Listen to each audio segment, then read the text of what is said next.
Welcome back to another edition of E-Moment. I'm your host, Sensi Diallo, sitting in with Aminata Ndiaye.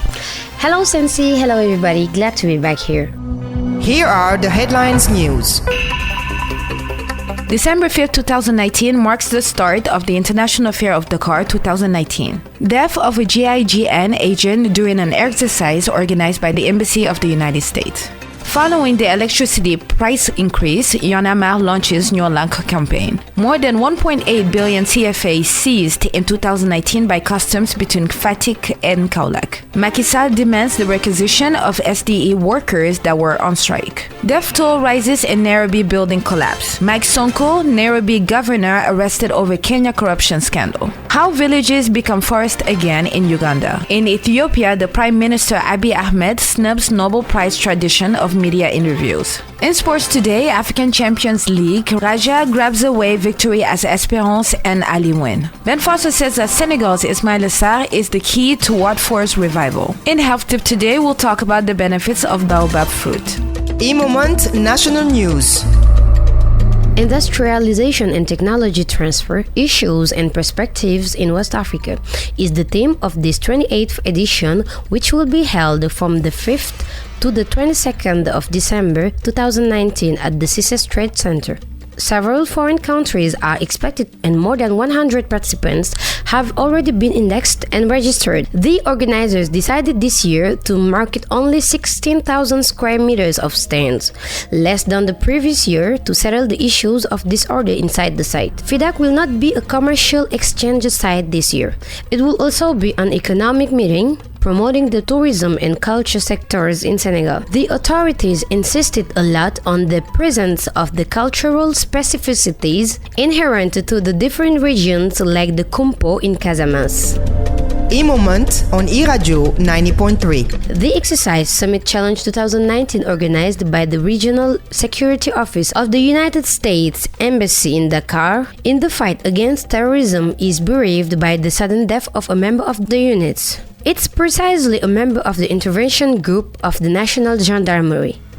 It was the United States Embassy in Senegal that gave the information without explaining the circumstances of the death of the young Oumar Ndour. His body, first sent to the regional hospital of Thiès, will then be transferred to the morgue of the hospital Aristide Le Dantec for autopsy. The deceased, affectionately called Basic Man by his comrades, was a member of the 4th class. He has also proven himself in the proximity security of personalities, being one of the guards close to the former Senegalese president Abdou Diouf during a 3-month stay in Senegal. Our condolences to his family and colleagues. May his soul rest in peace.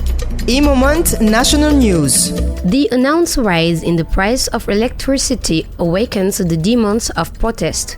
If Al-Lunubok did not mobilize the Senegalese around oil issues, Y'en a marre, which was created to oppose the untimely cuts of electricity under the regime of President Wade, resumes service. Alioune Sané and company launched the collective citizen New Lank We Refuse, a way of saying no to the increase in the price of electricity. In this regard, the movement held a press conference to announce to the national and international opinion its plan to counter this rise in the price of electricity. This is a case to follow. E-Moment National News. On Wednesday, December 4, 2019, customs agents of the Central Region seized fake medicines worth 46 million TFA, bringing the total value of fake medicines seized by the customs of Fatick since the beginning of the year 2019 to nearly 1,200 million TFA. While the neighboring subdivision of Kaolack in the same period got hold of fake medicines worth more than 600 million CFA. Thus, in total, the Central Region is already about 1.8 billion TFA francs worth of fake drugs seized. The last catch took place at 3 a.m. The agents of the Karen Customs Commercial Brigade, Fatick Subdivision, immobilized a sedan-type, a Peugeot 504 vehicle, which, according to a statement sent to Emedia SN, was said to be full of fake drugs. Hunted from the Gambian border, the traffickers were finally apprehended after a 3-hour chase between the tracks leading to Kafrine and later on the Kafrine-Bar axis. The customs officers, led by Lieutenant Ousmane Sen, reveals that they managed to bypass bypass the arrows thrown several times by the traffickers to damage the tires of the Customs Brigade vehicle, but managed to stop the sedan between Boulel and Nibi in the region of Caprin. The trafficking of fake medicines is one of the major axes of organized crime, which attacks the health of populations, the pharmaceutical sector, and the economy in a global way. As many reasons as the Senegalese Customs Administration, as part of its security mission, is determined to fight organized crime in all its forms, by all legal means at its disposal and in perfect collaboration with the other forces, defense and security. iRADIO 90.3. The state is moving up a gear in the standoff between the workers of the Senegalese des Eaux, SDE, who have been on strike for 4 days to claim a 15% stake in the company that will be as of January 1st, 2020. The management of the public service for the production and distribution of drinking water in urban and peri-urban areas.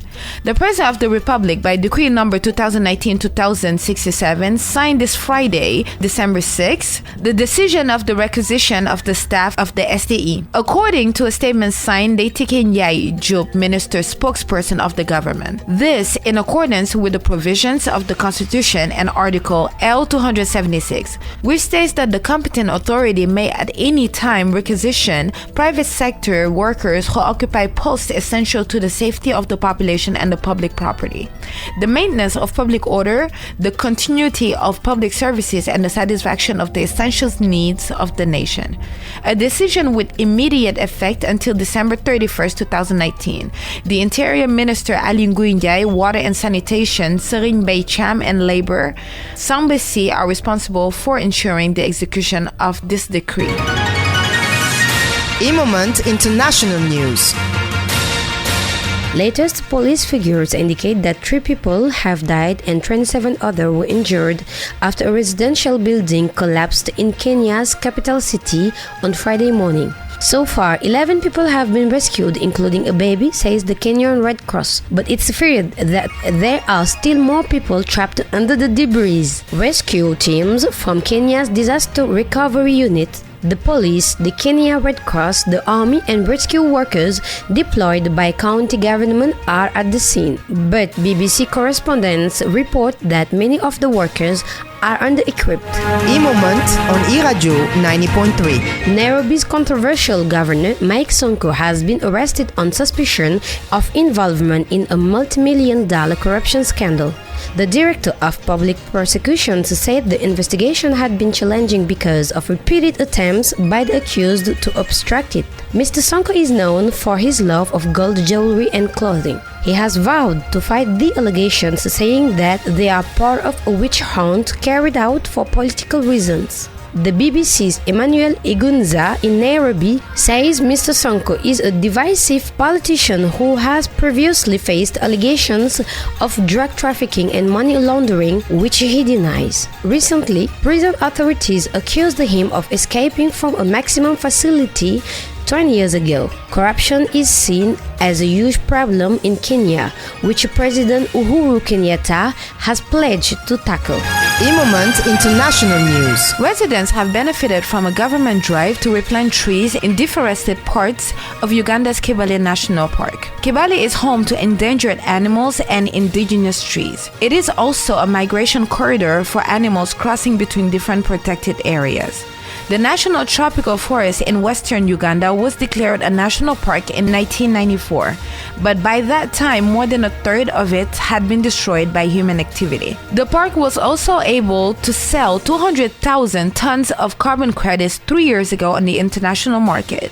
Carbon trading or offsetting is when individuals or institutions pay conservationists for their efforts in reforestation, making up for their own contribution to carbon emissions.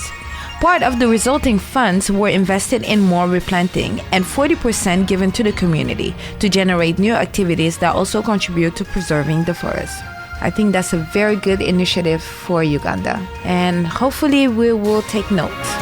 E-Moment on iRADIO 90.3. Ethiopian Prime Minister Abiy Ahmed will not attend the traditional press conference when he collects his Nobel Peace Prize next week. The move has been heavily criticized. Nobel Committee Secretary and Director of the Nobel Institute, Olaf Jolstad, told the media that Mr. Abiy's decision is problematic for the committee. The Nobel Institute and the Nobel Committee had wished that Abiy Ahmed had agreed to meet Norwegian and international media. We have been very clear about this and also explained that for a number of reasons we find the situation highly problematic, he told NRK Media. I believe that the reasons behind this decision are related to the challenges he's facing in his country and also partly to do with his religious faith and personal humility, he added. Mr. Abiy's spokesman, Bilen Seyum, told Reuters news agency that the Prime Minister had to make priorities given the extensive program and his responsibilities back home. She also said that it is culturally unacceptable for Ethiopians to show off. At a personal level, the humble disposition of the Prime Minister rooted in our cultural context is not in alignment with the very public nature of the Nobel Award, she told Reuters. Mr. Abiy will arrive in Oslo on December 9th, a day before the ceremony. E-Moment Sports.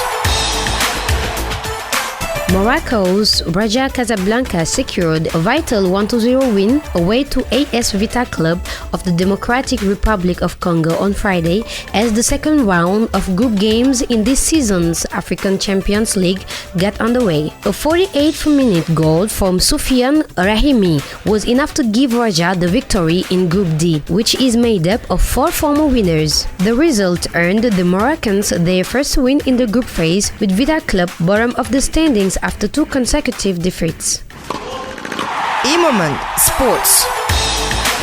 Watford goalkeeper Ben Foster believes that the Senegalese winger Ismaïla Sarr will be key to his club's Premier League survival. Sarr, 21, moved to Watford from Ligue 1 Club Rennes for a club record fee in the summer, but his Hornets' career has been blighted by a spate of injuries. Ismaïla has been a bit unlucky with injuries. The last 2 games he started, I thought he did really well.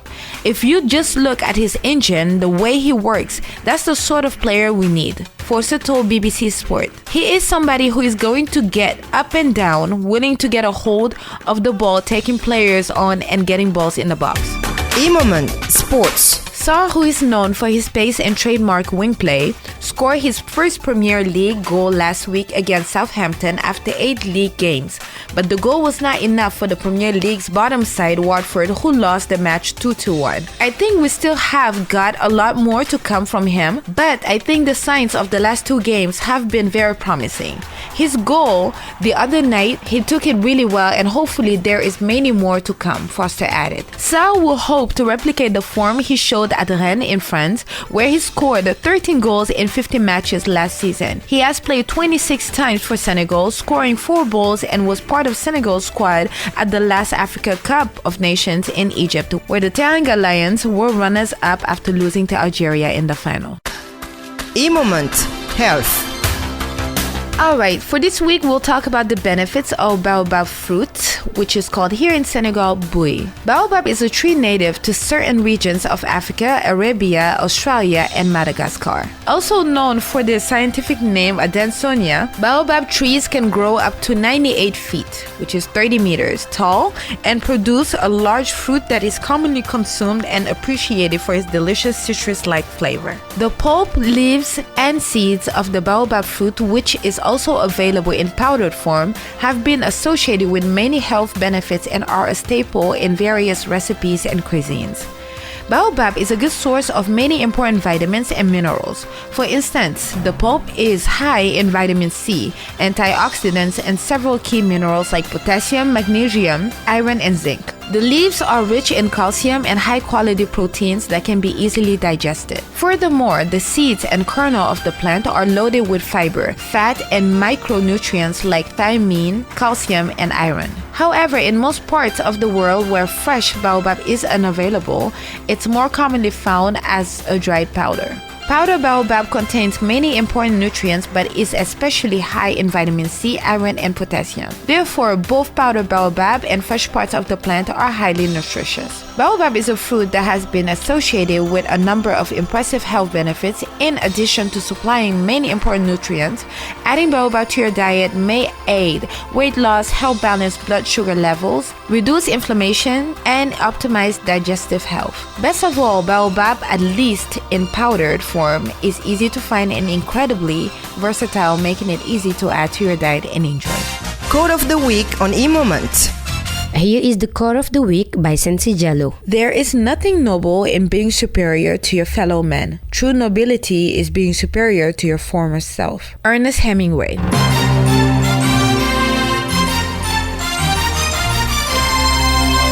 Alright, that was it for this week's eMoment. I was your host, Sensi Jallo. Thank you so much for my co-host, Aminata Gai. Thank you, Sensi. Thank you, everybody, for listening. We'd like to thank the technical side, Hadija and Maxim Sen.